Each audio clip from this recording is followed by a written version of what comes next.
Okay, so I am back at work and I am pumping, but I just wanted to kind of talk a little bit on kind of what I had. I had a rough morning and kind of a rough night last night.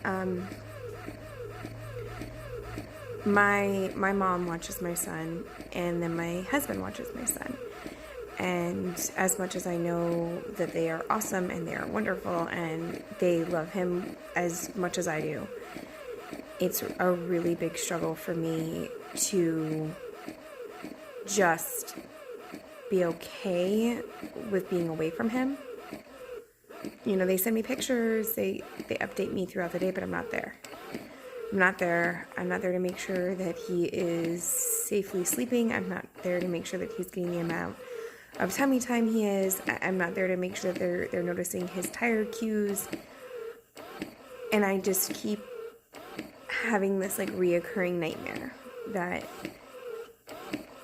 I'm gonna get a phone call one day when I'm at work that something happened to him and he's not breathing, or something happened to him and he's going to the hospital, or something's gonna happen to him and I can't fix it. And I keep trying to explain that to my husband, that just like it's not that I don't trust you, it's not that I don't trust your family or my family, it's that it's just, even when I'm with him, I don't feel settled, I don't feel okay, but I feel somewhat better because I feel like maybe I'll be vigilant, I'm gonna hear his cries. I mean, this morning it was 5:30 and I woke up and my son wasn't awake yet. And I got nervous because he slept through the whole night. And usually he gets up at like 3:30 for a feed, and he didn't.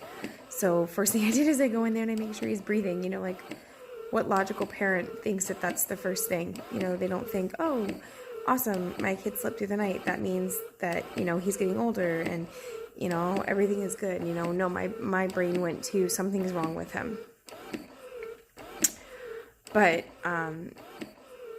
it's not just health too. I mean, I'm anxious about, am I doing enough as a mom? Am I giving enough everywhere? When he gets home and I go and I get off work at 4 o'clock and I go and I pick him up from my mom's house, and, I have to go home and then I make dinner.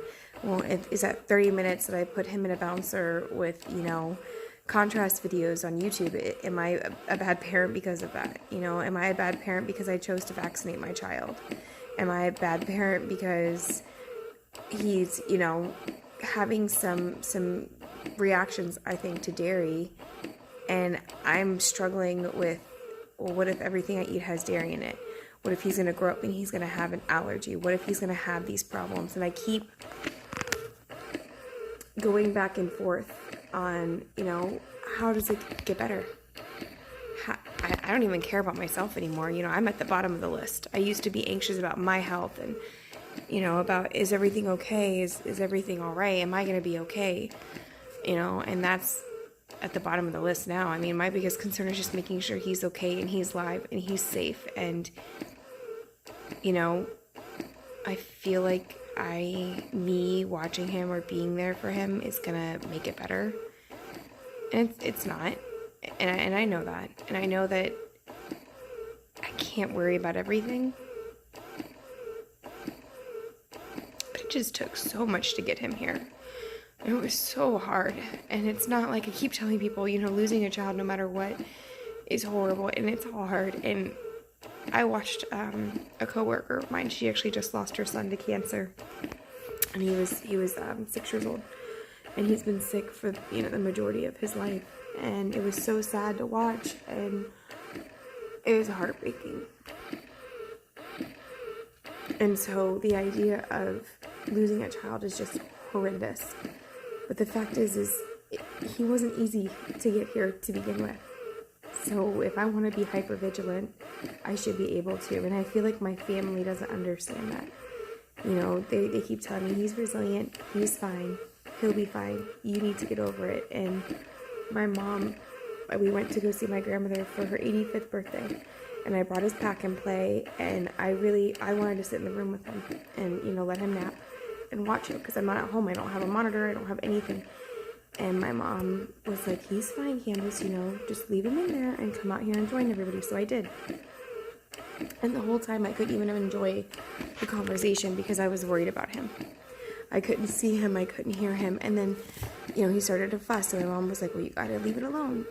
He's gotta learn, he's gotta sleep.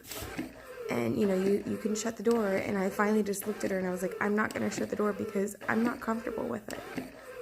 He's my son and I'm not ready for that. And my mom just kind of looks at me. And I know that she's doing it out of the kindness of her heart. She's not doing it to be a bad mom or to make me feel bad or, that there's something wrong with me. I think she's just trying to help me and trying to tell me, like, it'll be okay. But how do you tell yourself to stop thinking this stuff? I don't know. I don't know how, where's the line that goes from being a concerned and caring, proactive parent to being an anxiety-ridden parent. And I don't want to look back on this time with my son and remember it negatively because I was so anxious.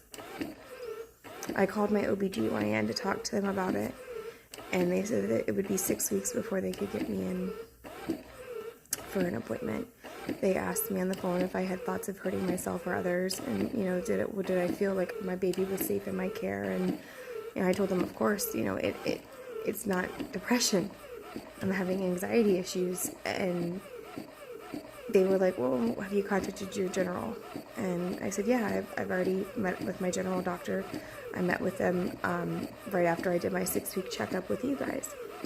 And my doctor pretty much told me to talk to you. And they said, well, you might want to talk to them.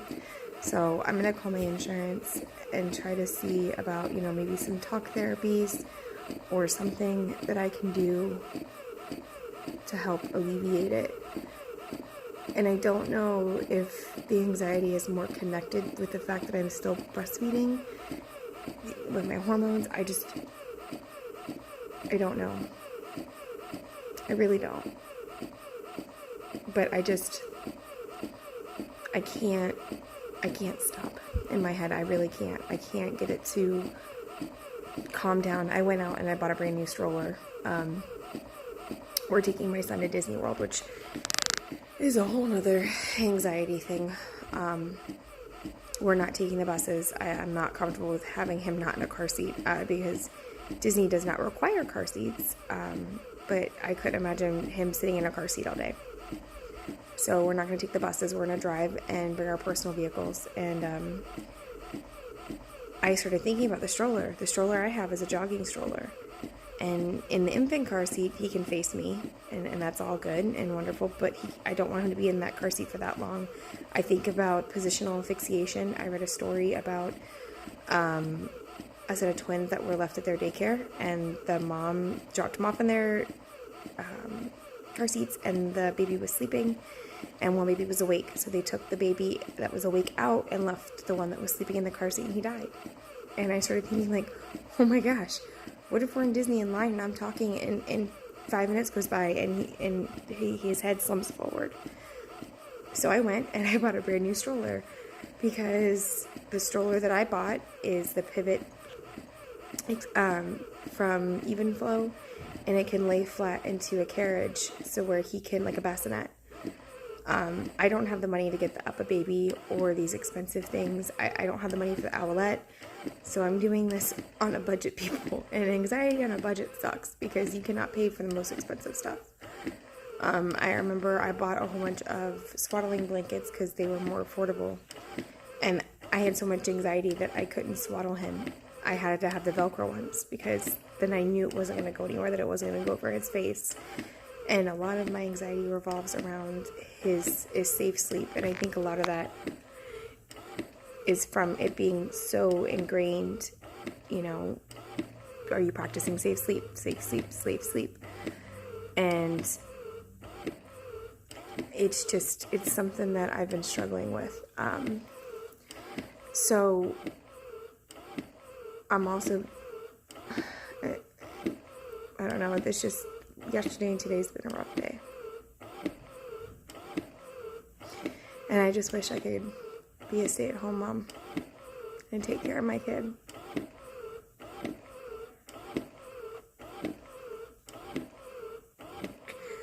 And that makes me really sad to say because I love my job. And financially, we can't afford it. So it's not something that's ever going to be able to happen. But I just get so nervous. I get nervous that he's not going to be okay. That I'm not doing enough as a mom.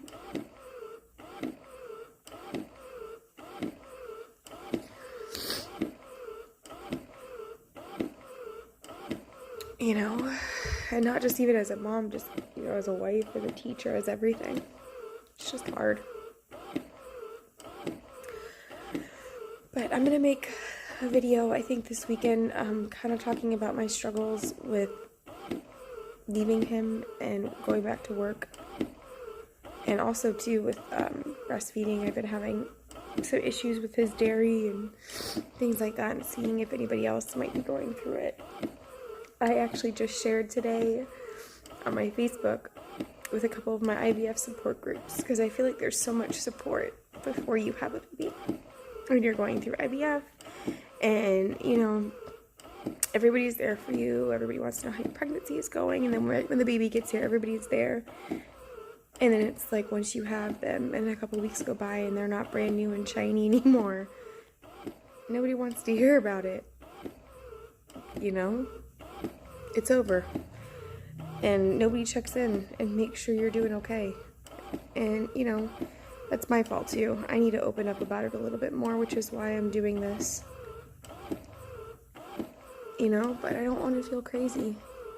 I don't want to feel like, you know, oh, it'll be fine. Oh, he'll get over it. You need to stop worrying. Because that's not what I need to hear. I need someone to say, like, I get it. I feel you. You know, I know you're struggling with this. I may not struggle with it, but I see where you are coming from. And that's what I want this to be. I want this to be kind of a place for people who are struggling, that they can talk. And I hope somebody out there is listening or needs this. Because I know even today, just posting it on there and having people comment and say, like, hey, I'm dealing with the same thing, or hey, the struggle's real, or hey, let me send you an inspirational message and tell you that it gets better, you know. That's what we need.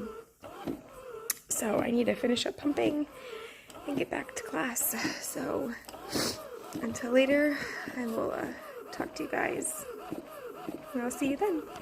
Bye.